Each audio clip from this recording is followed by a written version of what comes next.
বেগম সুফিয়া কামাল সবুজ পাতার খামের ভেতর হলুদ কোনটা চিঠি লেখে কোন পাতার ওপার থেকে আনলো ডেকে হেমন্তকে, আনলো ডেকে মটরশুঁটি, খেসারি আর কলাই ফুলে, আনলো ডেকে কুয়াশা খেয়ে। সাত সকাল নদীর কূলে, সকাল বেলায় শিশির ভেজা ঘাসের উপর চলতে গিয়ে হালকা মধুর শীতের ছোঁয়ায় শরীর উঠে শিরশিরিয়ে। আরো এলো সাথে সাথে নূতন গাছের খেজুর রসে, লোভ দেখিয়ে মিষ্টি পিঠা মিষ্টি রোদে খেতে বসে।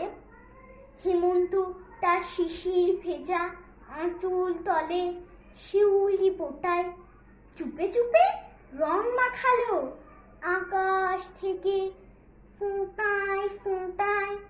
ধন্যবাদ।